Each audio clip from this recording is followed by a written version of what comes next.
écoutez Europe 1, il est 8h18. Il est conseiller politique de Nicolas Sarkozy, député Les Républicains de Haute-Marne. Luc Châtel est votre invité, Jean-Pierre, pour l'interview politique d'Europe 1. Messieurs, c'est à vous. Le 6 septembre, les Allemands souhaitaient Willkommen. Le 13, une semaine après, ils disent Hilfe à l'aide. Bienvenue, Luc Châtel, bonjour. Bonjour, Jean-Pierre Elkabbach. En décidant d'ouvrir grand les frontières de l'Allemagne, la chancelière Merkel a-t-elle commis une grave faute ? L'Allemagne, à mon sens, est confrontée à la conjugaison de deux phénomènes. Premièrement, c'est le pays le plus riche, le plus puissant économiquement d'Europe. À ce titre-là, il attire le maximum de réfugiés. Deuxièmement, il est clair que les décisions qui ont été prises de commencer par attribuer des quotas et en quelque sorte de constituer un appel d'air, ont généré les flux de ces derniers jours. Donc elle a fait une faute. On voit bien qu'il n'y a pas eu de réponse européenne, donc chaque pays a dû faire ses propres propositions. Donc elle a fait une faute. L'Allemagne, c'est un sujet tellement compliqué que si on commence chacun à commenter les agissements des uns et des autres, on s'en sortira pas. Mais la question, c'est pourquoi l'Europe a failli. C'est à l'Europe de prendre des initiatives. Mais l'Europe, c'est chacun des États qui la composent. Exactement, Jean-Pierre Elkabbach. Alors, donc c'est au couple franco-allemand de prendre une initiative forte. Nous le réclamons aux Républicains depuis le début de la crise.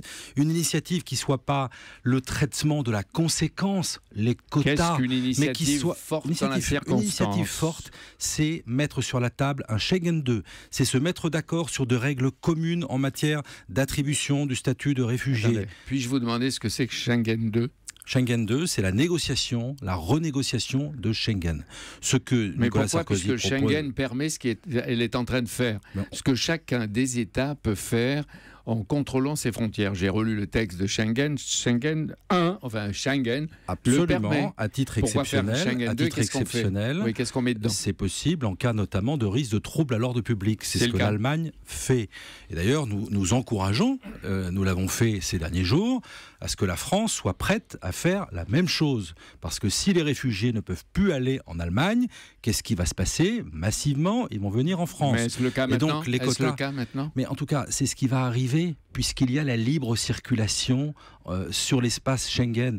Donc, quand on vous parle de quotas de 22 000, c'est de l'hypocrisie. Puisqu'on sait très bien que les réfugiés qui iront en République tchèque, en Pologne, à Malte, excusez-moi Jean-Pierre Elkabbach, ils seront assez tentés de venir en France derrière avec la liberté au sein de l'espace Schengen. Donc nous réclamons la remise à plat de tous ces critères depuis un moment.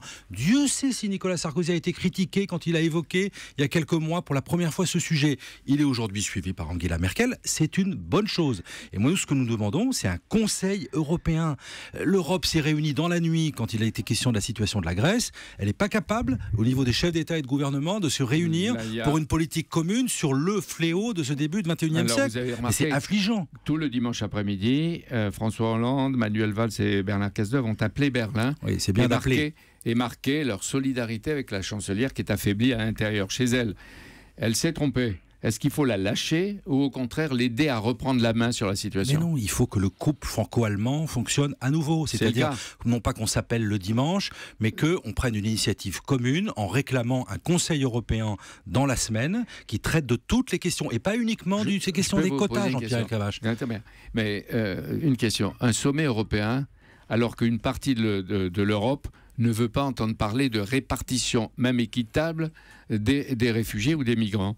C'est aller vers un échec. Vous demandez un échec, une preuve nouvelle de l'échec et de la défaite de l'Europe. Elkabbach, vous connaissez trop le fonctionnement de l'Europe. Est-ce que vous croyez qu'on se réunit que quand on est d'accord ?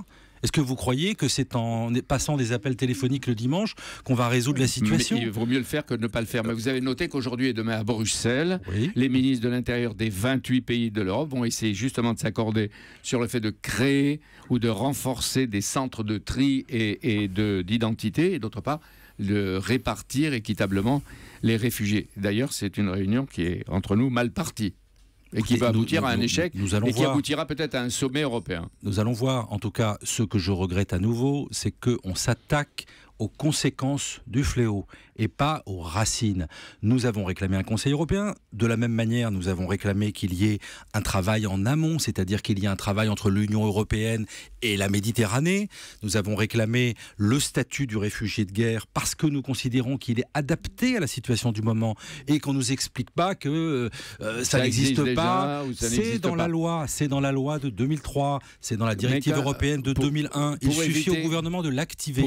Pour éviter le risque de centre ou de camp de réfugiés, Nicolas Sarkozy et les Républicains proposent la création de hors pays de Schengen. Où?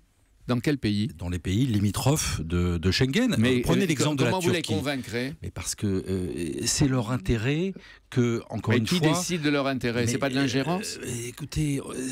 dites-moi quel pays? Donnez-moi des exemples. Prenons l'exemple de la Turquie. La Turquie Elle a déjà reçoit... des camps. La Turquie, oui, dans quelles conditions? Reçoit aujourd'hui plusieurs millions, je dis bien plusieurs millions, nous en parlions avec Pierre Lelouch la semaine dernière qui revenait de Turquie, plusieurs millions de réfugiés syriens. Eh bien, c'est le devoir de l'Union européenne que de discuter avec la Turquie pour voir comment on gère, comment on traite ce flux. Donc on voit bien qu'il y a un sujet sur la création de ces centres de rétention dans les pays qui sont limitrophes à Schengen. La chancelière Merkel prononçait ou annonçait l'autre jour une ouverture temporaire des frontières. Une semaine après, on voit qu'elle promet une fermeture provisoire. Est-ce que vous pensez qu'il y a une stratégie en Allemagne ou qu'on improvise? On voit bien que cette crise prend tout le monde de court. Mais quand vous êtes pris de court, la meilleure des réponses... Sauf les Républicains. Non, vous allez vous réunir... Non, mais vous allez vous réunir mercredi pour réfléchir au problème de l'immigration chez les Républicains. Et qu'est-ce qu'il y aura dans les résultats de votre réunion? Écoutez, j'observe qu'il y a 3 mois, tout le monde, personne ne comprenait qu'on puisse traiter comme premier sujet de nos conventions de l'immigration. Et aujourd'hui, on va bientôt nous expliquer qu'on s'en occupe trop tard. Vous rendez à César ce qui est à César. En 2009, qui a fait adopter un pacte européen sur l'immigration alors que tout le monde considérait que c'était pas la priorité et tout? C'était Nicolas Sarkozy. Donc, mais vous voyez grâce, que la situation nous surprend tout le monde, oui, par son ampleur, etc. Est-ce que vous pensez que la France peut accueillir 1000 par mois pendant 2 ans, comme on le dit? Parce que 24 000, c'est 1000 par mois. Non, je pense que d'abord, il ne faut pas raisonner comme ça, encore une fois, Jean-Pierre Elkabbach. Vous n'allez pas au forceps imposer à des maires qui sont déjà sur le... Il y a des maires volontaires. Oui, il y a des maires volontaires, mais c'est pour ça qu'il faut traiter au cas par cas. Vous avez des situations locales où il y a des centres d'accueil qui sont disponibles. C'est trop ou c'est acceptable? Mais je ne vais pas vous parler de quotas. Vous voyez, vous voulez m'envoyer sur les quotas. Répartition, que chaque pays de l'Europe peut faire dans la situation. Écoutez, la répartition obligatoire, excusez-moi, Larousse, comme dirait Arafat, c'est des quotas, monsieur Elkabbach. Donc, on parle des quotas. Comme Arafat, maintenant. On parle des quotas avant de parler de qu'est-ce qu'on fait en commun. Quelles règles communes on met sur la table? Une question. Samedi au Touquet, Alain Juppé est venu chez les jeunes sans crier gare. Est-ce que désormais, on le voit là où on ne l'attend pas, est-ce que vous découvrez la stratégie surprise d'Alain Juppé, vous? Non, mais nous ne sommes pas dans cette logique. C'était normal que Alain Juppé, ancien Premier ministre, ancien responsable du parti, vienne au Touquet. Nous l'avons accueilli, il a été le bienvenu. Oui, mais c'est Nicolas Sarkozy qui a choisi, lui, un humour plutôt glacial. Il a dit « Faisons comme si on s'entendait très bien, comme si. » Vous voyez que Nicolas Sarkozy a de l'humour. Vous voyez qu'il a de l'humour.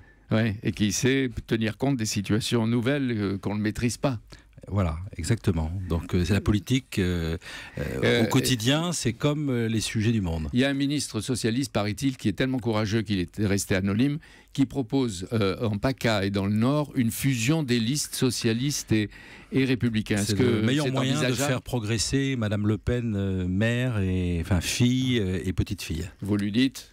Nous lui dites que nous défendons nos couleurs. Voilà, nous ne sommes pas d'accord avec la politique du Parti socialiste qui est en train de mener le pays dans le mur, et nous sommes encore moins d'accord avec la politique du Front National qui conduirait à ruiner le pays et qui est dans la pure démagogie. Merci Luc Châtel d'être venu ce matin en direct sur Europe 1.